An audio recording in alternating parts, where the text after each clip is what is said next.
Where do we go when we sleep? What are dreams but echoes of trauma that we register beneath the black stillness of nothing? We are nothing. Sinister Narratives presents Cosmic Aberrations.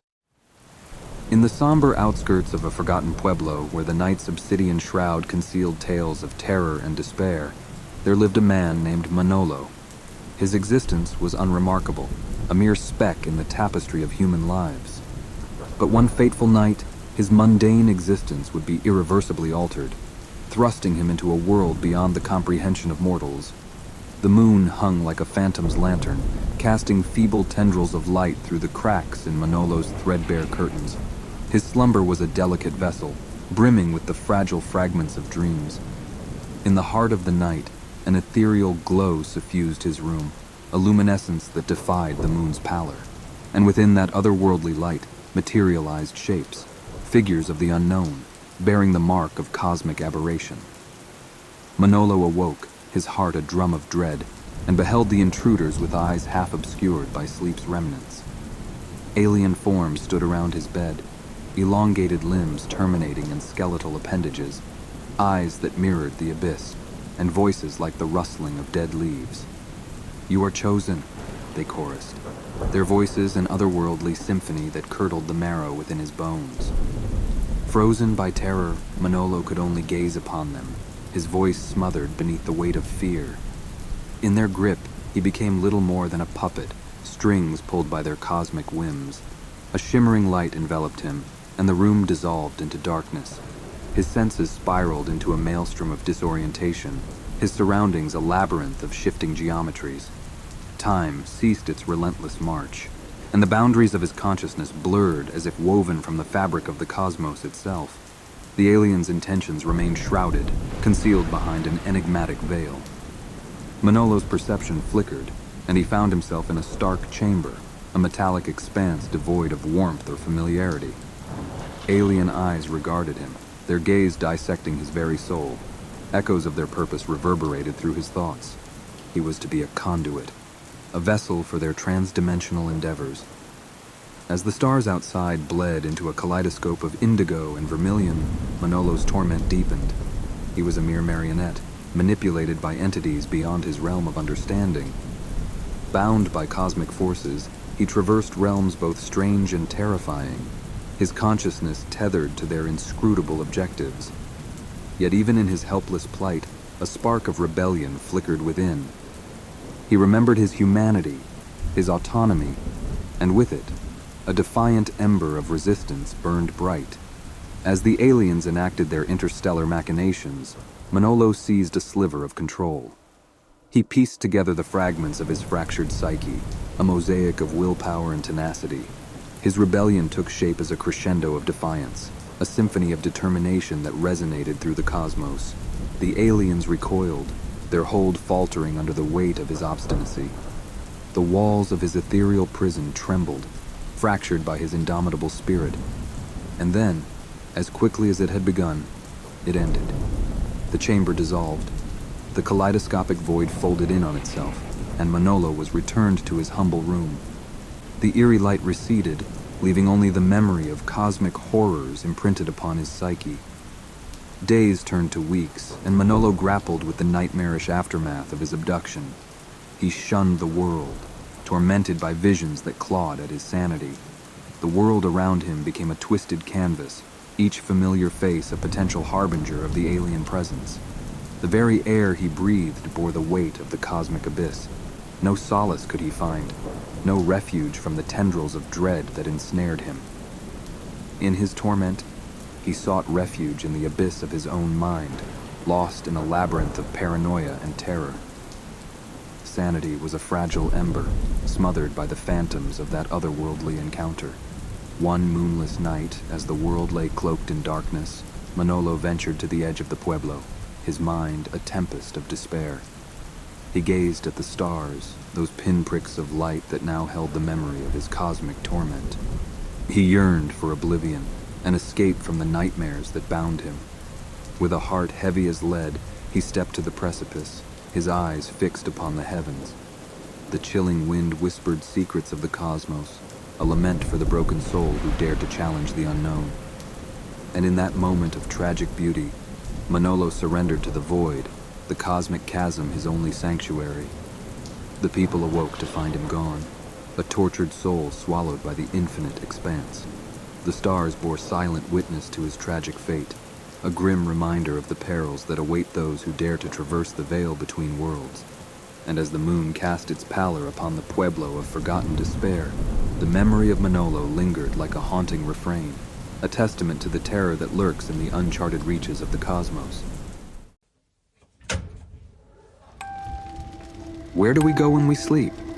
What are dreams but echoes of trauma that we register beneath the black stillness of nothing? We are nothing. Sinister Narratives presents Abduction at Venice Beach. In the heart of Southern California, where the sun's warmth could both inspire dreams and fuel nightmares, lived Grace, an aspiring actress with dreams of fame that were as bright as the Hollywood lights. Yet, her path to stardom took an unexpected twist, a twist that connected her to the enigmatic and chilling world of alien abductions.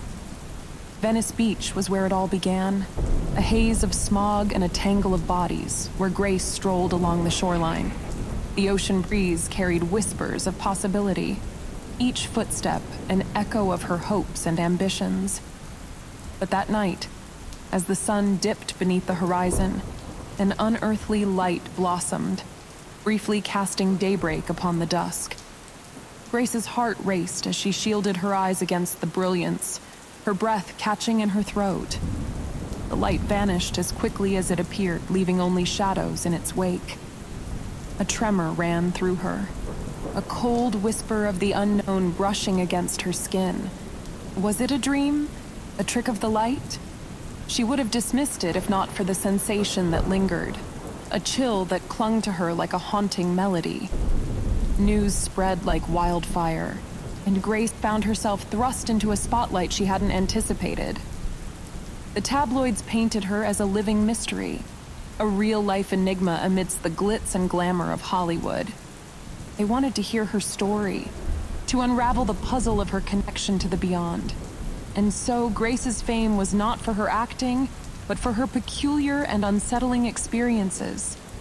Reporters hounded her for interviews, skeptics branded her a charlatan, and believers saw her as a beacon for the truth. Amidst the chaos, Grace's dreams transformed. The spotlight that had once seemed inviting now felt oppressive, casting her life into a chilling shadow. Fame wasn't supposed to feel like this. A constant barrage of questions, prying eyes, and a gnawing sense of something lurking just beyond her understanding. One night, as the city's neon lights painted the streets with color, that eerie light returned. Grace stood at her window, her heart pounding as the light bathed her room in an ethereal glow. The walls seemed to vibrate with an otherworldly energy, and figures materialized, silhouettes of the unknown standing at the threshold of her reality. "We have chosen you, Grace." Their voices resonated within her mind, each word a ripple in the fabric of her thoughts. Grace's voice quivered as she asked, "Chosen for what?" "To bear witness, to bridge the divide between worlds." They answered, their words a symphony of echoes that resonated in her very soul. In their presence, Grace felt a surreal blend of fear and fascination. The walls between human and alien seemed to blur, and she became a vessel, a conduit for something far greater than herself. Their gaze felt like a probing touch, delving into the depths of her being, unraveling secrets and truths. Time ceased its march as the encounter unfurled, a dance between human and cosmic entities. Yet just as abruptly as it began, it ended. The figures faded, leaving only a haunting echo in Grace's mind, a promise of revelations beyond her comprehension. But the echo lingered, a siren's call that beckoned her to the edge of sanity. Days merged into nights as obsession consumed her. She locked herself in her apartment, filling the walls with diagrams, star charts, and cryptic notes. The tabloids reveled in her descent into madness, branding her as a puppet manipulated by her own delusions. And then, one moonless night, Grace disappeared. The tabloids churned out theories, abduction, escape, or something even more sinister. But the truth remained elusive, known only to the stars that had borne witness. In her final moments, Grace's mind transcended earthly boundaries. She saw the tapestry of the universe, threads of existence weaving together into a cosmic masterpiece. She glimpsed the enigmatic being's intentions, and the revelation shattered her human mind. As her body vanished from the world, her consciousness soared among the stars, untethered and free. The world moved on, the tabloids finding new tales to spin. Hollywood's lights continued to shine, and the skies above Venice Beach remained silent witnesses to Grace's legacy. A legacy of a woman who had brushed against the cosmic unknown, a life caught between ambition and enigma. For those who dared to look past the headlines, Grace's story became a haunting reminder of humanity's pursuit of the extraordinary, of the sacrifices made to peer beyond the veil of existence. As the nights deepened and the